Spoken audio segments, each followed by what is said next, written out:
Hi guys, welcome to Be the Change YouTube channel, Education for Smart Champs. இன்னைக்கு இந்த வீடியோல budgetary control பத்தி பார்க்க போறோம். அதுல ப்ரொடக்ஷன் பட்ஜெட், ஃப்ளெக்சிபிள் பட்ஜெட். இத பார்க்கிறதுக்கு முன்னாடி first three main terms of understand பண்ணிப்போம்.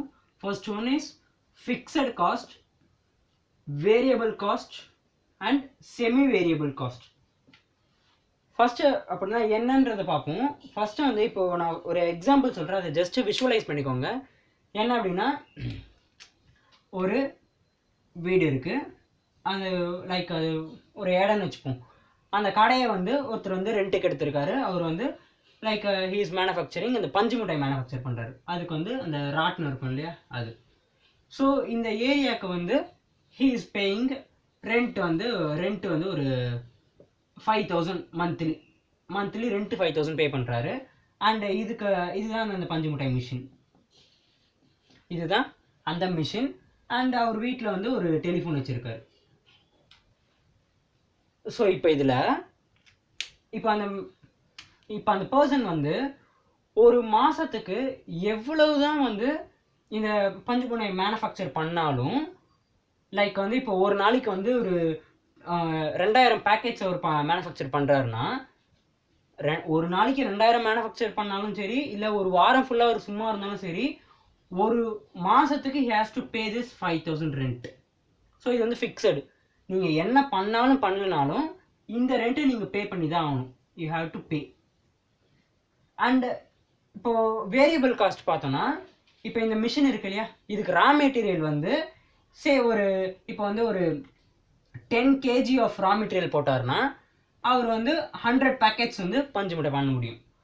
இதுவே 20 kg வந்து ரா மெட்டீரியல் போட்டார்னா 200 யூனிட்ஸ், அதாவது 200 பேக்கெட்ஸ் வந்து அவரால் ப்ரொடியூஸ் பண்ண முடியும்.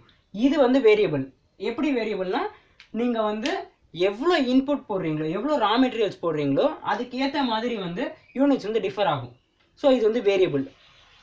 அண்ட் இப்போ இதில் பார்த்தோன்னா அடுத்து டெலிஃபோன் சார்ஜ் பொறுத்த வரைக்கும் லைக் பிஎஸ்என்எல் எடுத்துக்கிட்டிங்கன்னா, பிஎஸ்என்எல்லில் வந்து நீங்கள் பேசினாலும் இப்போ 2 months இருக்குது அப்படின்னா, அந்த 2 monthsக்கு 500 ஃபிக்ஸடு கண்டிப்பாக நீங்கள் கட்டி ஆகணும். அந்த வச்சிருக்கிறதுக்கு அந்த சர்வீஸ் ப்ரொவைட் பண்ணுறதுக்காக அவங்க வந்து இந்த 500 சார்ஜ் பண்ணுவாங்க. இப்போது இது இல்லாமல் எக்ஸ்ட்ரா நீங்கள் எவ்வளோ மினிட்ஸ் பேசுகிறீங்களோ அதை பொறுத்து ஒரு 200னா, இப்போ இது வந்து ஃபிக்ஸடு, இது வந்து வேரியபிள். இப்போ நீங்கள் பேசினாலும் இந்த 500 பே பண்ணி தான் ஆகணும். நீங்கள் எவ்வளோ எக்ஸ்ட்ரா பேசுகிறீங்களோ அதுக்கு ஏற்ற மாதிரி எக்ஸ்ட்ரா சார்ஜ் பே பண்ணணும். ஸோ இதில் ஃபிக்ஸடும் வருது, வேரியபிளும் வருது. ஸோ இதுக்கு பேர் தான் வந்து செமி வேரியபிள் காஸ்ட். இப்போ நான் சொன்னது just for your understanding purpose. இப்போ இதுவே வந்து ஒரு இண்டஸ்ட்ரியாக விஷுவலைஸ் பண்ணிக்கோங்க. இப்போ ஒரு பெரிய இண்டஸ்ட்ரி இருக்குன்னா அதுக்கு வந்து வேரியபிள் காஸ்ட் எதுலாம் இருக்குன்னா, direct labour, raw material, overheads, இதெல்லாம் வந்து வேரியபிள் காஸ்ட்டில் வரும். ஃபிக்ஸடு காஸ்ட்டுன்னு பார்த்தோன்னா, லைக் அந்த சூப்பர்வைஷன் பண்ணுறதுக்கு அவங்களுக்கு சேலரி கொடுக்குறது, செக்யூரிட்டிக்கு சேலரி கொடுக்குறது, இதெல்லாம் வந்து சூப்பர்விஷன் சார்ஜஸில் வரும். லைக் செமி வேரியபிளில் என்னென்ன வரும்னா, இப்போ ஃபார் எக்ஸாம்பிள் வந்து இப்போது சேல்ஸ்மேனுக்கு வந்து சேலரி கொடுக்குறோன்னா, ஃபிக்ஸடாக வந்து ஒரு மந்த்ஸுக்கு வந்து 10,000 அப்படின்னு ஃபிக்ஸட் சேலரி இருக்கும். இது இல்லாமல் அவர் எவ்வளோ வந்து எக்ஸ்ட்ரா வந்து ஒர்க் பண்ணுறாரோ, எக்ஸ்ட்ரா வந்து சேல் பண்ணுறாரோ அதுக்கு ஏற்ற மாதிரி இன்சென்டிவ் இருக்கும். ஸோ அது வந்து செமி வேரியபிள். ஸோ இதுதான் வந்து பேசிக் கான்செப்ட் ஆஃப் மெயினாக காஸ்டிங்கில் நம்ம இந்த 3 டெர்மினாலஜி தெரிஞ்சிருக்கணும். ஸோ மேனேஜ்மெண்ட் அக்கௌண்டிங்லேயும் ஆட்டோமேட்டிக்காக வந்து டெசிஷன் மேக்கிங்கில் இதெல்லாம் தெரிஞ்சால் தான் we will be able to easily solve the problems. So இதுதான் வந்து லைக் மேஜர் கான்செப்ட்ஸ். அண்ட் இப்போது நம்ம ஃபஸ்ட் வீடியோவில் வந்து கேஷ் பட்ஜெட் பார்த்துருப்போம். இந்த வீடியோவில் ப்ரொடக்ஷன் பட்ஜெட் அண்ட் ஃப்ளெக்சிபிள் பட்ஜெட்னா என்னென்னு பார்ப்போம். ஃபஸ்ட்டு ப்ரொடக்ஷன் பட்ஜெட்னா வெரி சிம்பிள். இப்போ ஜனவரி மந்த், பிப்ரவரி மந்த் அப்படின்னு இருக்குன்னா, for the month of January நான் எவ்வளோ ப்ரொடியூஸ் பண்ணணும், எவ்வளோ வந்து நான் ப்ரொடக்ஷன் பண்ணணும் அப்படின்ற பட்ஜெட் ப்ரிப்பேர் பண்ணால் அதுதான் ப்ரொடக்ஷன் பட்ஜெட். ஃப்ளெக்சிபிள் பட்ஜெட்டுன்றது லைக் வந்து இப்போ நான் சொன்னேன் இல்லையா, நீங்கள் வந்து இன்புட் வந்து இப்போது உங்களுக்கு வந்து 100 யூனிட்ஸ் வேணும்னா 10 kg வந்து ரா மெட்டீரியல் போடணும். 10 kg ரா மெட்டீரியல் போட்டால் உங்களுக்கு 100 யூனிட்ஸ் கிடைக்கும். ஸோ இப்போ 200 யூனிட்ஸ் வேணும்னா 20 kg. அதே மாதிரி 300 யூனிட்ஸ் வேணும்னா you have to put the raw material 30 kgs போகணும். ஸோ ப்ரொபோர்ஷனாக உங்களுக்கு வந்து சேஞ்ச் ஆகும். அதுதான் வந்து flexible budget. So first we will start on some from production budget. And production budget, prepare production budget from January to June. For the month of Jan, 10,000 sales on the 10,000 units. February 12,000, March 16,000, April 20. இந்த மாதிரி போகுது. இங்கே கொடுத்துருக்கிறது என்னன்னா finished goods equal to half the sales of next month will be in the stock at the end of each month. அதாவது என்னன்னா very simple. அடுத்த மாதம் நீங்கள் எவ்வளோ சேல் பண்ண போகிறீங்களோ அதில் பாதி வந்து இந்த மாதம் க்ளோசிங் ஸ்டாக்காக வைக்கணும். சிம்பிள். ஃபஸ்ட்டு நம்ம சேல்ஸ் யூனிட் எடுத்து எழுதிப்போம். சேல்ஸ் வந்து first for January 10,000, for February 12,000, and for March 16, 20, 24,000, 24,000. இப்போ இதில் வந்து finished goods equal to half the sales of the next month will be the stock at the end of each monthனா அடுத்த மாதத்துடைய சேல்ஸில் பாதி வந்து இந்த மாதத்தோட க்ளோசிங் ஸ்டாக்காக இருக்கும். ஸோ இப்போ ஜான்வரிக்கு பார்த்தீங்கன்னா அடுத்த மாதம் பிப்ரவரியோட சேல்ஸில் பாதி வந்து இந்த மாதம் க்ளோசிங் ஸ்டாக்காக இருக்கும். ஸோ 12,000ல் பாதி 6,000, அதே மாதிரி 16,000ல் பாதி 8,000, 10,000, 24,000ல் பாதி 12,000, இந்த 24,000 12,000. அண்ட் ஜூனுக்கு வந்து இங்கே வந்து நம்ம ஜூலை வரைக்கும் கொடுத்துருக்காங்க. ஆனால் கேட்டிருக்கிறது வந்து நம்ம production budget for January to June வரைக்கும் தான். ஸோ இங்கேருந்து நம்ம ஜூலையிலேருந்து சேல்ஸ், ஜூலையோட சேல்ஸ் வந்து 20,000னா ஸோ ஆட்டோமேட்டிக்காக அதில் பாதி தான் June. So 10,000.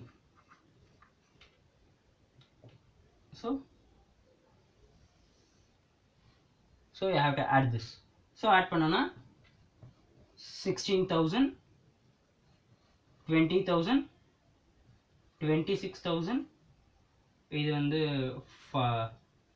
32,000, 24, 36,000, and this one 34,000. So இப்போ அடுத்தது ஓப்பனிங் ஸ்டாக் என்னன்னா closing stock of previous month. அதாவது ஓப்பனிங் ஸ்டாக்னு தெரியும், போன மாதத்தோட க்ளோசிங் ஸ்டாக் தான் இந்த மாதத்தோட ஓப்பனிங் ஸ்டாக்காக இருக்கும். ஸோ நம்ம ஃபஸ்ட் ஒன்று போட்டு லாஸ்ட்டாக வரலாம், மிச்சத்தை எல்லாத்தையும் கடன் ஃபிட் பண்ணிட்டு வந்துடலாம். இப்போ பிப்ரவரியோட பார்த்தோன்னா பிப்ரவரி இது வந்து க்ளோசிங் ஸ்டாக். பிப்ரவரி மாதத்துக்கு ஜனவரி மாதத்தோட க்ளோசிங் ஸ்டாக் தான் பிப்ரவரி மாதத்துக்கான ஓப்பனிங் ஸ்டாக். அதே மாதிரி மார்ச் மாதத்துக்கு வந்து பிப்ரவரி மாதத்தோட க்ளோசிங் ஸ்டாக்கு மார்ச் மாதத்தோட ஓப்பனிங் ஸ்டாக். ஏப்ரல் மாதத்துக்கு மார்ச் மாதத்தோட க்ளோசிங் ஸ்டாக் தான் ஏப்ரல் மாதத்தோட opening stock. So first we will இதை மட்டும் விட்டுடலாம், மிச்செல்லாம் கடன் ஃபில் பண்ணி வந்துடலாம். ஸோ இதில் பார்த்தோன்னா 6,000 அண்ட் இதில் பார்த்தோன்னா மார்ச் மாதம் பார்த்தோன்னா பிப்ரவரி மாதத்தோட க்ளோசிங் ஸ்டாக் தான் இதுக்கு ஓப்பனிங். ஸோ 8,000, இங்கே 10,000, 12,000, இங்கே 12,000. ஸோ இப்போ ஃபஸ்ட்டு மந்த்துக்கு பார்த்தோன்னா ஃபஸ்ட்டு மந்த்துக்கு வந்து 5,000. இந்த 5,000 எப்படி வந்துச்சுன்னா வெரி சிம்பிள். இப்போது அதாவது போன மாதத்தோட பாதி தான் வந்து இந்த மாதத்தோட க்ளோசிங் ஸ்டாக், சாரி இந்த மாதத்தோட ஓப்பனிங் ஸ்டாக். இப்போது இந்த 10,000 எப்படி வந்திருக்குன்னா டிசம்பர் மாதத்தில் இப்போ இதை டபுள் பார்த்தோன்னா 10,000. அதாவது டிசம்பர் மாதத்தில் வந்து இது 10,000 இருந்திருந்தால் தான் இங்கே வந்து உங்களுக்கு வந்து இந்த 5,000 வரும். இது எப்படின்னா அதாவது இப்போ இந்த 12,000 எப்படி வந்திருக்குன்னா போன மாதத்தோட க்ளோசிங் ஸ்டாக்கோட டபுள் தான் இந்த 12,000. அதே மாதிரி இந்த மார்ச்சில் பார்த்தோன்னா இந்த 16,000 எப்படி வந்திருக்குன்னா 8,000ஓட டபுள். அதே மாதிரி இந்த 10,000 எப்படி வந்திருக்குன்னா இந்த டிசம்பர் மந்தில் இந்த டிசம்பர் மந்தோடைய க்ளோசிங் ஸ்டாக்கோட டபுள் தான் வந்து இந்த 10,000. ஸோ அப்போனா டிசம்பர் மந்தில் க்ளோசிங் ஸ்டாக் 5,000 இருந்திருக்கணும், அப்போ தான் இந்த 10,000 வந்திருக்க முடியும். ஸோ போன மாதத்தோட க்ளோசிங் நம்மளுக்கு ஓப்பனிங், அதனால தான் இங்கே வந்து 5,000 வருது. ஸோ இங்கே பார்த்தீங்கன்னா இப்படி வரும், லைக் இந்த மாதத்தோடது இங்கே, இந்த மாதத்தோடது இங்கே, இந்த மாதத்தோட இங்கே, இந்த மாதத்தோடது இங்கே, இந்த மாதத்தோடது இங்கே. ஸோ இப்படி தான் வரும். ஸோ இப்போ நம்ம வந்து டோட்டல் பண்ணோன்னா we will get the answer. So இப்போ வந்து ஜான்வரியில் ஸோ நீங்கள் ஆட் பண்ணால் sales plus closing stock 10,000 plus 6,000 16,000 இதுலேருந்து ஓப்பனிங் ஸ்டாக்கை மைனஸ் பண்ணிங்கன்னா வரது தான் உங்களுக்கு வந்து பட்ஜெட்டட் ப்ரொடக்ஷன். அதாவது இவ்வளோ ப்ரொடக்ஷன் பண்ணணுன்ட்டு. ஸோ இதை கான்செப்டுவலாக பார்த்தோன்னா என்ன கான்செப்ட்னா, ஜான்வரியில் நான் 10,000 யூனிட்ஸ் விற்கணும். அதுக்கு அதாவது வந்து க்ளோசிங் ஸ்டாக் இப்போ ஜனவரி மந்தில் வந்து நான் சேல்ஸ் பண்ணுறதுக்காக வந்து ஒரு 10,000 யூனிட்ஸ் ப்ரொடியூஸ் பண்ணணும். அண்ட் அது இல்லாமல் அடுத்த மாதத்தோட பாதி நான் இந்த மாதமே ப்ரொடியூஸ் பண்ணியிருக்கணும். அது வந்து கொஸ்டினில் கொடுத்துருக்கிறதுனால. ஸோ அதனால் நீங்கள் வந்து இப்போ 10,000 வந்து ஜனவரி மந்த்துக்கு, அது இல்லாமல் பிப்ரவரி மாதத்தோட பாதி இப்போ நீங்கள் ப்ரொடியூஸ் பண்ணிடணும். ஸோ 6,000, அதனால் 16,000 ஆட் பண்ணிக்கிறோம். ஓப்பனிங் ஸ்டாக்கை ஏன் மைனஸ் பண்ணுறோன்னா, ஆல்ரெடி போன மாதத்தோட 5,000 க்ளோசிங் ஸ்டாக் இருக்கும், மீதி இருக்கும். போன மாதம் பண்ணதுலேயே 5,000 இருக்கும். அதை வந்து இந்த மாதம் நம்ம கொண்டு வரும்பொழுது அதை மைனஸ் பண்ணிட்டு மிச்சம் 11,000 யூனிட்ஸ் நம்ம ப்ரொடியூஸ் பண்ணணும். அதுதான் இந்த ப்ரொடக்ஷன் பட்ஜெட்டுக்கான கான்செப்ட். ஸோ ஒன்றும் இல்லை, ஃபார்மேட்னா பார்த்தா ஒன்றும் பெருசாக இருக்காது. Sales plus closing stock minus opening stock தான். பட் ஏன் வந்து க்ளோசிங் ஸ்டாக் ஆட் பண்ணுறோம், ஓப்பனிங் ஸ்டாக் மைனஸ் பண்ணுறோன்றத புரிஞ்சுக்கினா எக்ஸாமில் வந்து ஈஸியாக நம்ம வந்து சால்வ் பண்ண முடியும். இப்போ இந்த கொஸ்டினில் பார்த்தோன்னா, for the production of 10,000 electric ions the following are the budgeted expenses. 10,000 units electric ions பண்ணுறதுக்கு இதுதான் வந்து budgeted expenses. என்னன்னா direct material 60, direct labor 30 per unit, variable overheads 25 per unit, variable expenses 5 per unit. அதே மாதிரி fixed overheads rupees 1,50,000. Selling expenses வந்து selling எக்ஸ்பென்சஸும் distribution எக்ஸ்பென்சஸும் semi variable. அதாவது 10% fixed, 10% fixed and distribution expense 20% fixed. அப்படின்னா 10% fixed, 90% variable. Distribution expenses 20% fixed and remaining 80% variable. Administrative expenses fixed cost, fixed வந்து இது வந்து fixed rupees 50,000. So இதான் question. இதுல இருந்து என்ன கேட்டிருக்காங்கன்னா, prepare a budget for production of 6,000 units and 7,000 units production showing the total cost and cost per unit. இது வந்து flexible budget. ஏன்னா நமக்கு வந்து 10,000க்கான டேட்டா கொடுத்துட்டாங்க, 10,000 யூனிட்ஸ்க்கான டேட்டா கொடுத்துட்டு இதை நான் வந்து 6,000 யூனிட்ஸ் ப்ரொடியூஸ் பண்ணணும்னா எனக்கு வந்து எவ்வளோ வந்து அமௌண்ட் ஆகும், 7,000 யூனிட்ஸ் பண்ணணும்னா எனக்கு வந்து எவ்வளோ அமௌண்ட் ஆகும் அப்படின்னு சொல்லிட்டு நம்மளை கண்டுபிடிக்க சொல்லியிருக்காங்க. ஸோ டைரக்ட் மெட்டீரியல் இது வந்து கிவன் டேட்டா, இது நான் எதுவுமே பண்ணல, கிவன் டேட்டா. எப்படின்னா பர் யூனிட் கொடுத்துட்டாங்க 60 into 10,000 6 lakh. அதே மாதிரி 30 into 10,000 3 lakh, 25 into 10,000 units 2,50,000, 5 into 10,000 rupees 5 lakh வந்து வேரியபிள் ஓவர்ஹெட்ஸ். ஃபிக்ஸட் ஓவர்ஹெட்ஸ் வந்து அவங்களே கொடுத்துட்டாங்க 1,50,000ன்றது. இதில் முக்கியமான விஷயம் என்னென்னா, நான் அப்பயே ப்ரீவியஸ் எக்ஸாம்பிளில் சொன்ன மாதிரி தான், நீங்கள் எவ்வளவு தான் ப்ரொடக்ஷன் பண்ணாலும், எய்தர் நீங்கள் வந்து அதிகமாக ப்ரொடியூஸ் பண்ணாலும் சரி, கம்மியாக ப்ரொடியூஸ் பண்ணாலும் சரி, உங்களுக்கான ஃபிக்ஸடு காஸ்ட் வந்து நீங்கள் எவ்வளோ ப்ரொடியூஸ் பண்ணாலும் மாறாது. லைக் அந்த பஞ்சு முட்டை இதில் சொன்ன மாதிரி தான், அவர் வந்து ஒரு நாளைக்கு ஒரு 200 பேக்கெட்ஸ் பண்ணாலும் சரி, இல்லை 0 பேக்கெட்ஸ் பண்ணாலும் அவர் வந்து ஒரு மாதத்துக்கான ரெண்ட் அந்த 5,000 பே பண்ணி தான் ஆகணும். அதே மாதிரி தான் இங்கே வந்து இங்கே எவ்வளோ 10,000 யூனிட்ஸ் ஆனாலும் சரி, இல்லை ஈவன் 1 lakh யூனிட்ஸ் கூட ப்ரொடியூஸ் பண்ணிக்கிட்டோம். ஆனால் இந்த ஃபிக்ஸடு ஓவர்ஹெட்ஸ்ன்றது வந்து மாறாது. ஸோ ஃபிக்ஸடு ஓவர்ஹெட்ஸ் வந்து எவ்வளோ யூனிட்ஸ் பண்ணாலும் சேம். ஸோ அதனால் அதை அப்படியே போட்டுக்கணும். 1,50,000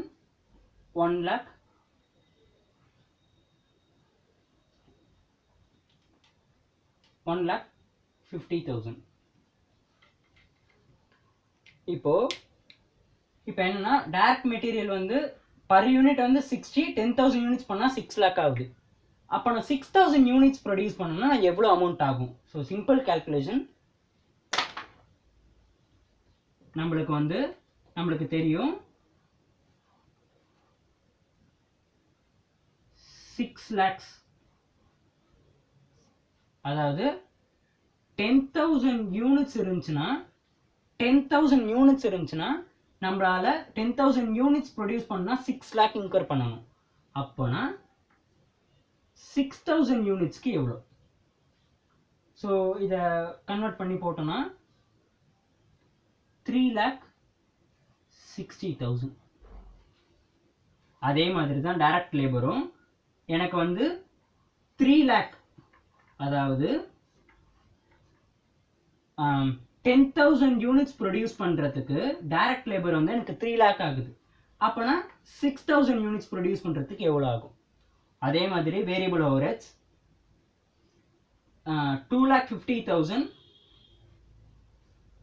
10,000 யூனிட்ஸ், அதாவது 10,000 யூனிட்ஸ் ப்ரொடியூஸ் பண்ணுறதுக்கு எனக்கு 2,50,000னா அப்போ 6,000 யூனிட்ஸ் ப்ரொடியூஸ் பண்ணுறதுக்கு எனக்கு எவ்வளோ ஆகும்? அதே மாதிரி தான் சிமிலர்லி வேரியபிள் எக்ஸ்பென்சஸ் 50,000, சரி இது இங்கே வரும், 50,000 ஃபார் 10,000 யூனிட்ஸ், அப்போ 6,000க்கு எவ்வளோ ஆகும்? ஸோ இதுதான் வந்து கேல்குலேஷன்.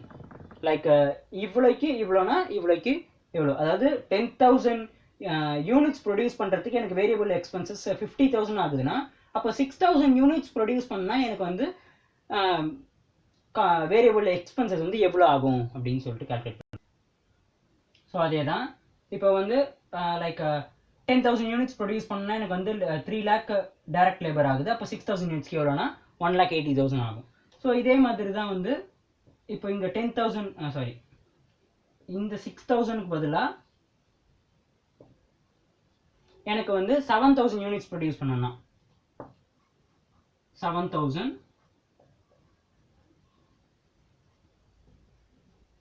ப்ரொடியூஸ் பண்ணால் எவ்வளோ? அதே தான் 10,000 யூனிட்ஸ்க்கு 6 lakh ஆகுது. அப்போ 7,000 யூனிட்ஸ் ப்ரொடியூஸ் பண்ணால் எனக்கு 4,20,000 ஆகும்.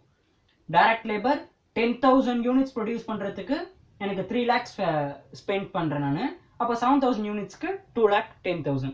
ஸோ இதே மாதிரி தான் மிச்சத்துக்கு போட்டால் இது வந்துடும். So simple.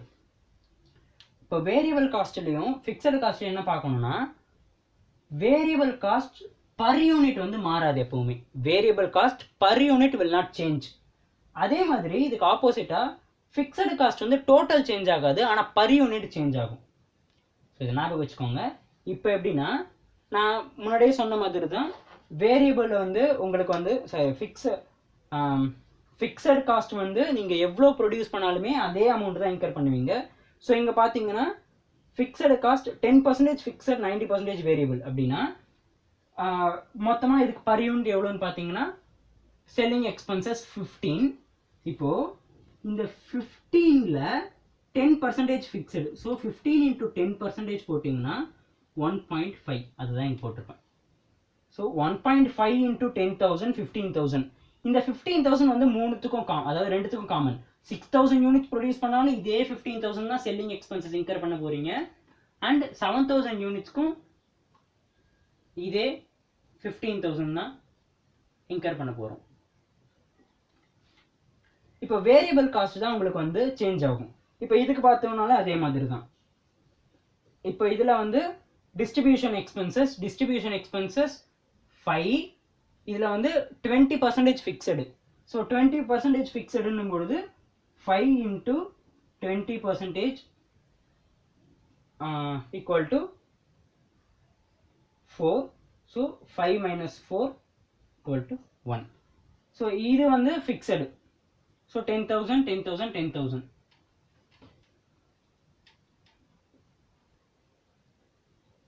இது வந்து சேஞ்ச் ஆகாது. இப்போ வேரியபிள் காஸ்ட் ஐ திங்க் கொஞ்சம் கொச்சன்னு இருக்குன்னு நினைக்கிறேன். So will ட்ரப் this. இப்போ இந்த வேரியபிள் காஸ்ட்டில் வந்து இது மாறாது, ஆனால் இந்த அமௌண்ட் மாறும். So 13.5 into 10,000 1,35,000. அதே மாதிரி 13.5 into 6,000. So we come to the conclusion part. And இதில் பார்த்தோன்னா லைக் ஃபிக்ஸடு காஸ்ட் நான் சொன்னேன் மாறாதுன்னுட்டு. ஸோ வேரியபிள் காஸ்ட் வந்து பர் யூனிட் மாறாது, ஆனால் ஃபிக்ஸடு காஸ்ட் வந்து பர் யூனிட் மாறும். இப்போ இதில் பார்த்தோன்னா 15,000 காமன். இப்போ இதில் என்னென்னா 15,000 divided by 6,000 போட்டால் 2.5. 15,000 divided by 7,000 2.14. அதான் சொன்ன ஃபர்ஸ்ட்லேயே. இப்போ இதில் பார்த்தீங்கன்னா variable cost per unit never change, fixed cost total change ஆகாது. வேரியபிள் காஸ்ட் டோட்டல் சேஞ்ச் ஆகும், fixed cost per unit change ஆகும். அதுக்கு தான் வந்து இந்த ஒர்க்கிங். ஸோ இதில் பார்த்தீங்கன்னா 90% வேரியபிள்ன்றப்போ 1.5 minus 13.5. ஸோ போட்டோன்னா 13.5 into 10,000 135. அதே மாதிரி 13.5 into 6,000 81,000. 13.5 into 7,000 94,500. அதே மாதிரி தான் டிஸ்ட்ரிபியூஷன் எக்ஸ்பென்சஸ்க்கும். அட்மினிஸ்ட்ரேட்டிவ் எக்ஸ்பென்சஸ் வந்து ஃபிக்ஸடுன்னு சொல்லிட்டாங்க அவங்களே 50,000 50,000 50,000. ஸோ இப்போ if you add all together you will get flexible பட்ஜெட்டோடைய இதுதான். அதாவது நீங்கள் வந்து 10,000 யூனிட்ஸ் ப்ரொடியூஸ் பண்ணுறதுக்கு உங்களுக்கு வந்து 16 lakhs வந்து செலவாகுது. 6,000 யூனிட்ஸ் ப்ரொடியூஸ் பண்ணுறதுக்கு you are spending 10,50,000. and for producing 7,000 units you are supposed to spend 11,87,500. so per unit பார்த்தோம்னா 16 lakh divided by 10,000. so இந்த 160 எப்படி வந்துச்சுன்னா 16 lakh divided by 10,000 160. அதே மாதிரி 10,50,000 divided by 6,000 175. 11,87,500 divided by 7,000 169.64. so இதுதான் வந்து flexible budget. mostly exam point of view la பார்த்தா இந்த மாதிரி sums தான் they will ask. so that's all about today's class and please do share with your friends. like பண்ணுங்க, share பண்ணுங்க, channel subscribe பண்ணா please do subscribe and see you next video. until then bye, thank you.